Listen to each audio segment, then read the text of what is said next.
You know that feeling when darkness seems to watch you? Like the shadows themselves are holding their breath? That's what I face every night. My shortcut home is a tunnel, a crumbling, graffiti-covered stretch of concrete that cuts through the edge of town. By day it's mundane. Graffiti tags, the occasional soda can, and maybe a faint whiff of mildew. But at night, it's a different story. The first time I noticed something was wrong, it wasn't the kind of thing that hits you all at once. It was subtle, creeping. That's what made it worse. It began a few weeks ago, just as the autumn chill set in. I remember it vividly, the way the air in the tunnel felt colder than outside, sharper. The echo of my footsteps seemed louder than usual, bouncing off the walls in a strange rhythm. I brushed it off. Tunnels are eerie, sure, but they're just concrete and air, right? I pulled my hoodie tighter and kept walking. At first, I didn't notice the sound. It was faint, almost blending in with the drip of water from somewhere up above. But then I stopped. The sound didn't. It was footsteps. I turned sharply, my breath caught in my throat. My flashlight app was already open on my phone. I'm cautious like that. The light cut through the darkness, revealing nothing. Just the same cracked concrete walls and a few fresh scrawls of graffiti. Calm down, I muttered to myself, my voice shaky. It's an echo. Just an echo. I laughed nervously, but the sound was hollow, swallowed by the tunnel. The thing is, echoes don't usually lag behind like that. And they definitely don't stop when you stop. I quickened my pace, my heartbeat thundering in my ears. The tunnel's exit felt farther away than usual, the faint light at the end barely visible. As I neared it, the footsteps behind me grew louder, faster. My legs burned as I broke into a run, my backpack bouncing against my shoulders. Just as I reached the end, I heard it, a whisper. It wasn't loud, just a faint breath of sound that sent chills racing down my spine. I froze, half expecting to feel a hand on my shoulder. But there was nothing. Only silence. I didn't sleep well that night. Every creak of the floorboards in my apartment made me jump. I kept replaying the moment in my head, trying to rationalize it. A trick of acoustics. My imagination. Anything but what it felt like, something watching me. The next evening, I hesitated before stepping into the tunnel. My apartment complex was on the other side, and taking the main road meant an extra 20 minutes of walking. The shortcut was just so convenient. I shook off the unease and started walking. This time the tunnel felt heavier. I don't know how else to describe it. The air was thick, almost damp, and the usual graffiti seemed different. I'd walked through this tunnel 100 times before, but now the brightly colored tags seemed warped, their lines twisting into strange patterns. Halfway through I stopped. The sound was back. Footsteps. They weren't behind me this time. They were ahead. I squinted, holding my phone up to light the way. The beam didn't stretch far, but it was enough to show the empty path ahead. My heart pounded. Hello? I called out, my voice echoing back to me. No answer. I stood there for what felt like an eternity, my pulse racing, my fingers gripping my phone like it was a lifeline. The footsteps had stopped again, but I couldn't shake the feeling I wasn't alone. That night I dreamed of the tunnel. Except it wasn't empty. In my dream, the walls pulsed like they were alive, and the graffiti moved, slithering like snakes. A shadow stood at the far end, its outline blurred as if it didn't belong. It didn't move, but I could feel it watching me. When I woke up, I was drenched in sweat, the image of the shadow burned into my mind. I tried to convince myself it was just stress. Maybe I'd been working too much. Maybe my imagination was running wild. But deep down, I knew something wasn't right. The next few nights were worse. Every time I stepped into the tunnel, it felt like the walls were closing in, like the shadows were darker, thicker. The whispers were no longer faint. They were persistent, growing louder with each step. Once I thought I saw something, a flicker of movement at the far end. I stopped, my breath catching in my throat. My instincts screamed at me to run, but my legs felt like lead. I raised my phone, the flashlight trembling in my hand. The light fell on the walls, the floor, the ceiling, nothing. But I swear, for a split second I saw a shadow move, slipping just out of sight. When I finally reached the end of the tunnel, my chest heaving, I promised myself I'd take the long way home from then on. But promises are easy to make in the safety of daylight. The next night, when I left work late and saw the tunnel entrance looming ahead, I sighed and stepped in. What else was I supposed to do? This extended opening builds a vivid atmosphere, layering tension with each paragraph. The narrator's initial dismissal of their fear makes their gradual unease more relatable, pulling the audience deeper into the story. The recurring sounds, shifting graffiti, and oppressive atmosphere keep the suspense alive, while the dream sequence hints at darker forces at play. By the end of the section, the audience is primed for more, eager to discover what's truly lurking in the tunnel. The tunnel's end is not what you expect. The night it all truly began, I was running late. A coworker's birthday celebration at a nearby bar had stretched longer than I expected, and by the time I glanced at the clock, it was well past midnight. The streets were mostly empty as I made my way toward the tunnel, the chill of the night settling into my bones. The idea of taking the main road crossed my mind, but I dismissed it. It wasn't fear that stopped me, it was exhaustion. I just wanted to get home. When I reached the tunnel entrance, the air felt different. It wasn't just cold, it was biting, the kind of chill that feels like it's sinking into your skin. I hesitated for a moment, staring into the black maw of the passage. The dim streetlights barely illuminated the first few feet, and beyond that there was only darkness. I told myself I was being ridiculous. I'd walked this path hundreds of times. What was I afraid of? With a deep breath, I stepped inside. Almost immediately, I felt it. The air was heavier than usual, pressing against my chest like a weight. My footsteps echoed louder than they should have, the sound bouncing off the walls in a strange, jagged rhythm. I quickened my pace, my eyes fixed on the faint light at the far end of the tunnel. That's when I heard it. A low hum, almost imperceptible at first. It wasn't a sound the tunnel normally made. It seemed to come from everywhere at once, resonating through the walls and floor. I stopped in my tracks, my breath catching in my throat. The hum grew louder, more distinct, until it became a voice. "Help me." The words were faint, almost drowned out by the hum, but they were unmistakable. My heart raced as I spun around, shining my flashlight into the darkness behind me. "Who's there?" I called out, my voice trembling. No response. I hesitated, my instincts screaming at me to run, but something about the voice rooted me to the spot. It sounded desperate, like someone in pain. Against my better judgment, I stepped closer to the direction of the sound. "Are you hurt?" I called out again. The voice didn't answer. Instead, the hum grew louder, filling the tunnel with a vibrating intensity that made my teeth ache. Then the whispering started. At first it was just one voice, then two, then dozens. They overlapped, a chaotic symphony of incomprehensible murmurs. My flashlight flickered, the beam cutting in and out as if the batteries were dying. I felt a surge of panic. I turned back toward the exit and started walking, my steps brisk and uneven. The whispers followed me, growing louder with each step. And then I saw it. A shadow at the far end of the tunnel. It wasn't like a normal shadow. This one seemed to move independently, its edges shifting and writhing like smoke. It stood between me and the exit, blocking my way out. "Hello?" I said, my voice barely above a whisper. The shadow didn't respond. It didn't move. Just watched. My flashlight flickered again, and for a split second I thought I saw a face in the darkness. Pale, with hollow eyes and a mouth twisted into a grotesque grin. I stumbled backward, nearly dropping my phone. When I looked up again, the shadow was gone. I didn't wait to see if it would return. I ran, my footsteps echoing wildly as I sprinted toward the exit. The whispers followed me, growing louder, angrier. I burst out of the tunnel, gasping for air, and didn't stop running until I reached the safety of my apartment. That night I barely slept. Every creak of the floorboards, every gust of wind outside my window made my heart race. I couldn't shake the image of that shadow, that face. It was burned into my mind. The next day at work, I told my coworker Mark about what had happened. He laughed it off, saying it was probably some homeless guy messing with me. "You're overthinking it," he said, leaning back in his chair. "Tunnels are creepy at night, sure, but there's nothing in there that can hurt you. Just take a flashlight and keep walking." I wanted to believe him. I really did. But I couldn't shake the feeling that whatever was in that tunnel wasn't human. Later that evening, I decided to do some research. I wasn't sure what I was looking for exactly, maybe an explanation for what I'd seen. I searched for stories about the tunnel, hoping to find something that would prove Mark right. What I found instead made my blood run cold. There were dozens of stories about the tunnel, some dating back decades. Disappearances, strange sightings, even a few reports of people hearing voices. One post, buried deep in a local forum, caught my eye. "The tunnel isn't just a shortcut. It's a trap.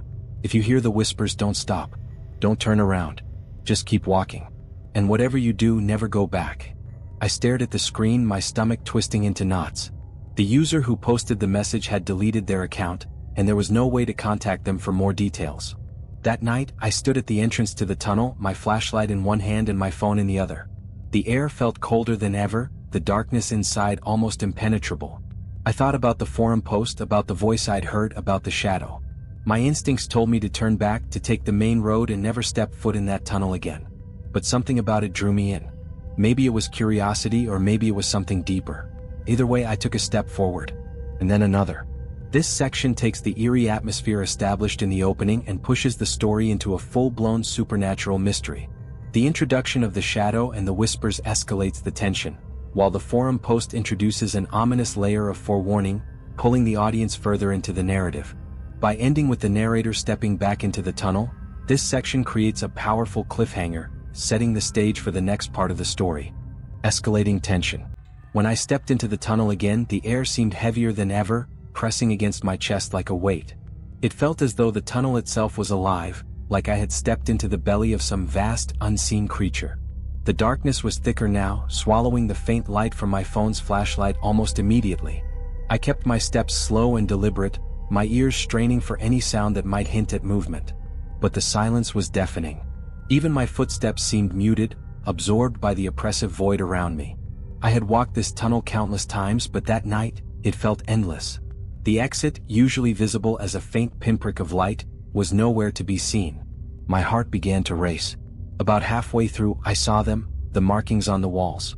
At first glance, they looked like graffiti, the kind you'd expect in a tunnel like this. But as I moved closer, shining my flashlight on the rough concrete, I realized they weren't graffiti at all. The symbols were jagged, almost primitive, etched deep into the walls as though someone had carved them with a blade. They weren't random. There was a pattern, a rhythm to their placement that made my skin crawl.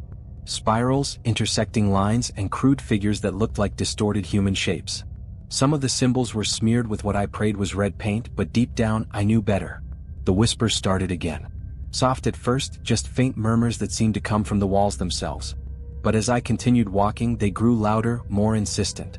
I couldn't make out the words, but there was an urgency to them, like a crowd of voices all trying to speak at once. My flashlight flickered, the beam cutting in and out. I stopped, shaking the phone in frustration. "Not now," I muttered under my breath. That's when I saw it.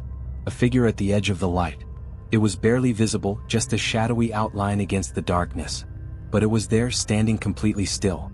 My breath caught in my throat. "Hello?" I called out, my voice trembling. The figure didn't move. It just stood there, silent and unmoving. I felt the hair on the back of my neck stand up. My instincts screamed at me to turn around and run, but my legs wouldn't obey. Then the figure moved. It wasn't a natural movement. It was jerky, like a marionette being yanked on invisible strings. It took a single step toward me and I stumbled backward, nearly dropping my phone. "Stay back," I shouted, my voice echoing through the tunnel. The figure didn't stop. It took another step and then another, its movements growing faster, more erratic. My flashlight flickered again, and for a split second, the beam illuminated its face. I'll never forget what I saw. The face wasn't human. It was twisted and wrong, with hollow eyes and a mouth that stretched impossibly wide, as though it were screaming silently. The skin was pale and cracked, like old porcelain, and its limbs were too long, bending in ways they shouldn't. I turned and ran. The whispers grew louder, blending into a cacophony of voices that seemed to surround me. The air felt colder with each step, my breath coming in short, panicked gasps. I could hear it behind me, its footsteps uneven and scraping against the concrete. When I finally burst out of the tunnel, the cold night air hit me like a wave. I collapsed onto the pavement, gasping for breath. My hands were shaking so badly I could barely hold onto my phone. The tunnel was silent behind me, the darkness inside impenetrable. But I knew it was still there. Watching. Waiting. I didn't go back to the tunnel the next night. Or the night after that. For the first time, I started taking the long way home, even though it added nearly half an hour to my commute. But the tunnel wouldn't let me go. I started hearing the whispers in my apartment, faint and distant at first, like they were coming from the walls. The sounds followed me, growing louder at night when the world was quiet.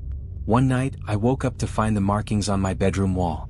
The same spirals and crude figures I'd seen in the tunnel, drawn in what looked like charcoal. My hands trembled as I scrubbed them away, my heart pounding in my chest. I began having nightmares, vivid, horrifying dreams of the tunnel closing in around me, the shadows coming alive and dragging me into the darkness. I'd wake up drenched in sweat, the sound of whispers still ringing in my ears. The final straw came when I found the figure in one of my photos. I had been scrolling through my phone, trying to distract myself, when I stumbled across a picture I didn't remember taking. It was a blurry image of the tunnel, the walls covered in those strange symbols. And at the far end of the frame was the figure. It was standing perfectly still, its hollow eyes staring directly at the camera. I dropped my phone, my stomach turning to ice. That was when I realized, the tunnel wasn't just a place. It was something else. Something alive. And it wasn't going to let me escape. I decided I couldn't keep running. Whatever this thing was, it had latched onto me. Ignoring it wasn't an option anymore. I needed answers. The next day, I went to the library searching for any information I could find about the tunnel. Most of what I found was local history, how the tunnel was built decades ago as part of an abandoned train line. But there were rumors too. Stories of strange disappearances and unexplained events. One article, buried deep in the archives, mentioned a construction accident during the tunnel's construction. Several workers were killed when part of the tunnel collapsed, their bodies never recovered. The article claimed their spirits haunted the tunnel, but that didn't explain what I had seen. I found another post on the same forum I'd visited before. It was written by someone who claimed to have encountered the same thing. A shadowy figure, whispers, and strange markings. Their advice was chilling. It won't stop until it gets what it wants. Don't let it follow you. Confront it or it will take everything.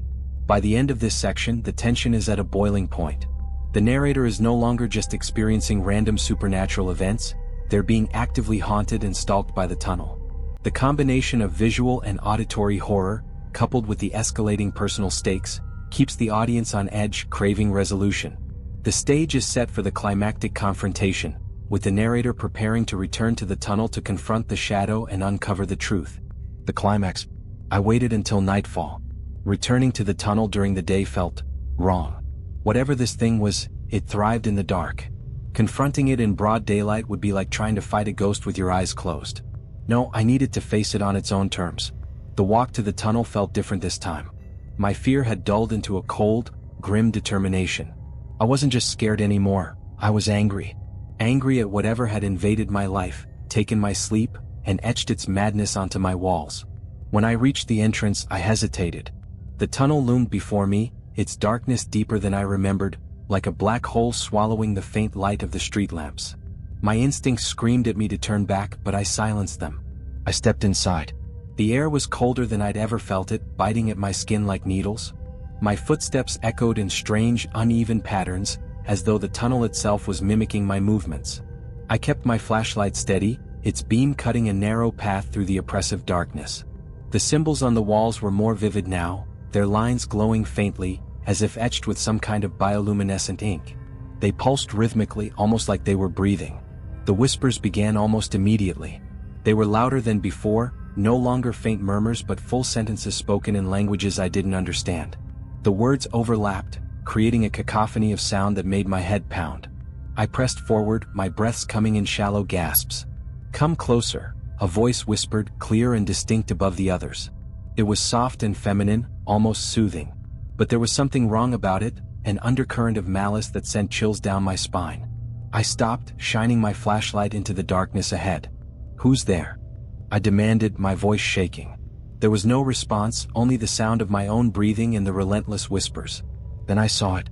The shadow was back, standing motionless in the center of the tunnel. But this time it wasn't alone. Figures began to emerge from the darkness, stepping out from the walls and floor. They were human-shaped but distorted, their limbs too long and their faces featureless. They moved slowly, deliberately, their hollow eyes fixed on me. My flashlight flickered again and I felt a surge of panic.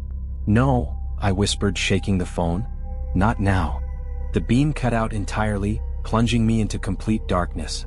For a moment, I stood frozen, the sound of my heartbeat drowning out the whispers. Then, I did the only thing I could. I turned and ran. But the tunnel had other plans. No matter how fast I ran, the exit never got any closer.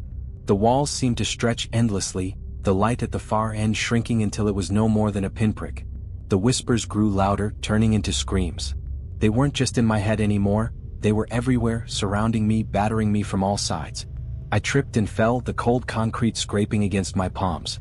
When I looked up, the shadow was there, standing directly in front of me. It moved closer, its twisted face emerging from the darkness. Its mouth opened wide, impossibly wide, revealing rows of jagged, broken teeth. I scrambled backward, my hands searching for anything I could use to defend myself.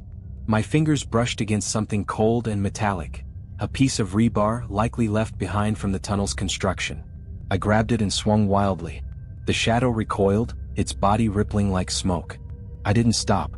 I swung again and again, the rebar cutting through the air. The whispers faltered, their volume dropping as the shadow retreated. But then it stopped. The shadow straightened, its form solidifying. The whispers returned, louder than ever, and the tunnel began to shake. The walls trembled, cracks spreading like veins, and the ground beneath me shifted. I realized too late what was happening. The tunnel wasn't collapsing. It was closing. The walls began to move, shifting inward, the space around me growing smaller.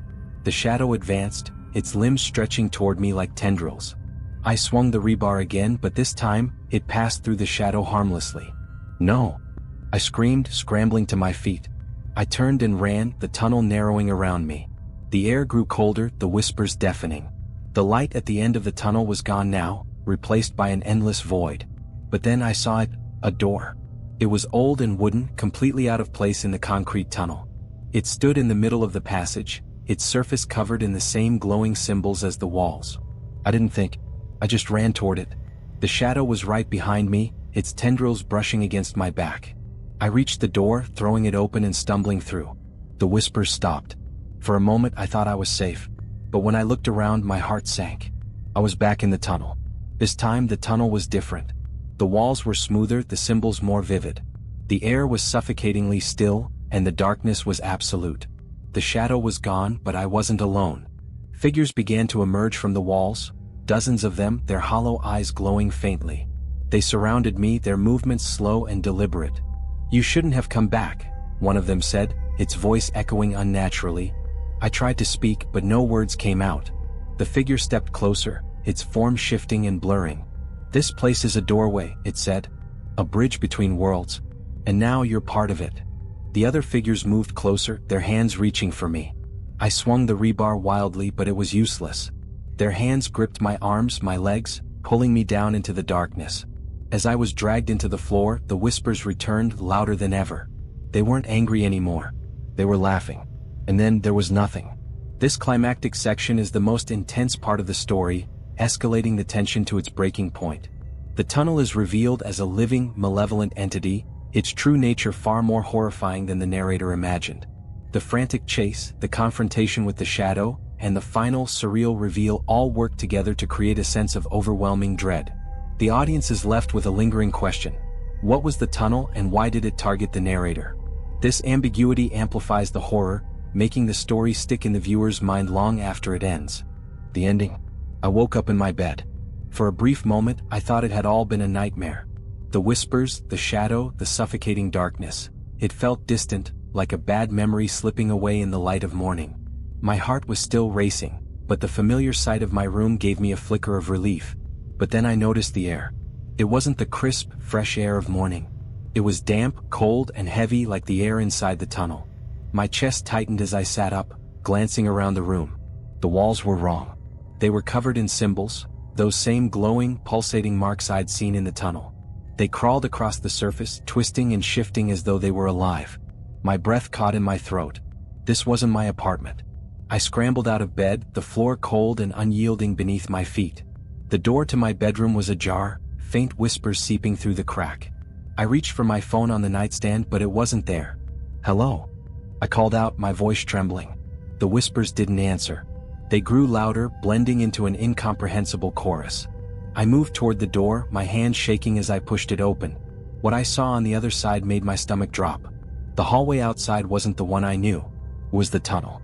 Its walls stretched endlessly in both directions, lined with those glowing symbols. The floor was uneven, the concrete cracked and stained. The air felt thick, pressing against my skin like an invisible weight. This couldn't be real.